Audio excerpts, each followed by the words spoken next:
Hello friends, विवा food रेसिपीमध्ये आपले सगळ्यांचे मनापासून स्वागत। आज आपण खूप टेस्टी आणि कमीत साहित्यामध्ये तयार होणारी तांदळाची खीर करणार आहोत। आपण आज 5 जणांसाठी खीर करणार आहोत, ते पण खूप कमी साहित्यात आणि अचूक प्रमाणामध्ये कशी करायची ते बघणार आहोत। गॅसवरती एका पातेलीमध्ये अर्धा लिटर दूध गरम करत ठेवलेला आहे। इथे मी 1 वाटी तांदूळ घेतलेले आहे। हे तांदूळ मी तुकडा बासमती तांदूळ घेतलेला आहे। तुमच्याकडे कोणता सुगंधित तांदूळ असेल किंवा मग घरगुतीचे वापरण्यात येणारा जो तांदूळ असेल तो घेतला तरी चालणार आहे। आता हे तांदूळ मी स्वच्छ धुवून घेते, 2 ते 3 पाण्यामध्ये स्वच्छ धुवून घेते। तांदूळ स्वच्छ धुवून आपल्याला मिक्सरच्या भांड्यामध्ये काढून घ्यायचे। त्याच्यामध्ये आपण थोडं पाणी टाकून घ्यायचे आणि मिक्सरला वाटून घ्यायचे। एकदम बारीक नाही करायचे। रवा जसं आपण इडलीसाठी वाटतो, बॅटर जे तयार करतो त्याचप्रमाणे रवा आपण असं बारीक वाटून घ्यायचे। दुधाला छान उकळ आलेली आहे। याच्यामध्ये आपण वाटून घेतलेले जे तांदूळ आहेत ते टाकून घ्यायचे आणि शिजवून घ्यायचे। कंटिन्यू आपल्याला हलवत राहायचे। गॅस एकदम फास्ट ठेवायचा नाहीये, मीडियम फ्लेम वरतीच ठेवून आपल्याला तांदूळ शिजवून घ्यायचे। तांदूळ शिजत असतानाच त्याच्यामध्ये आपण ड्रायफ्रुट्स टाकून घेऊया आणि पुन्हा आपल्याला ते ढवळत राहायचे आणि शिजवून घ्यायचे।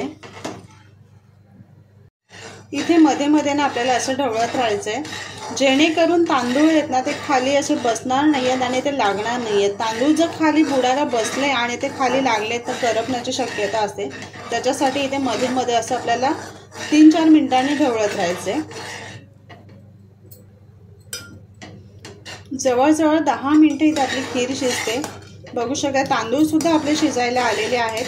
तर ह्या स्टेजवर आपण ह्याच्यामध्ये वेलची पावडर टाकून घेऊया आणि मिक्स करायचे। पुन्हा आपल्याला 5 मिनिटं शिजवून घ्यायचे। असे 2-2 मिनिटांनी आपल्याला ते असे ढवळत राहायचे, जेणेकरून आपल्याला तांदूळ खाली लागायला नकोय। किती दाटसरपणा त्याला आलेला आहे तुम्ही बघू शकताय।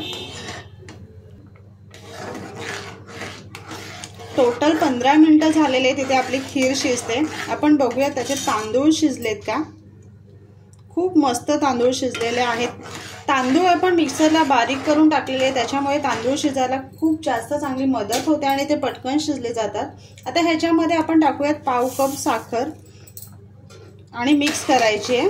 तुम्हाला जर जास्त गोड आवडत असेल तर तुम्ही साखर वाढवू शकताय किंवा कमी गोड हवे असेल तर साखर कमी करू शकताय।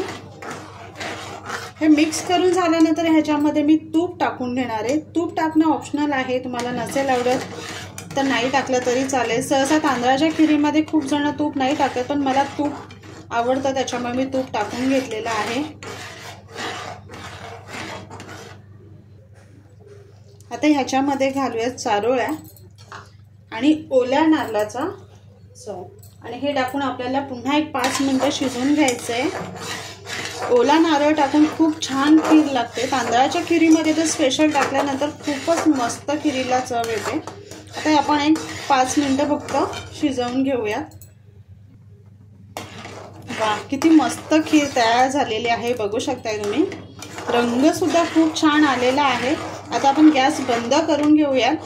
ही खीर आपल्याला दिसताना थोडी पातळ दिसते, पण जसजशी ही खीर थंड होणार आहे तसतशी ती दाटसर होणार आहे, कारण त्याच्यामध्ये तांदूळ आहे। तांदूळ जसे थंड होतील तसे ते घट्ट होत जातं।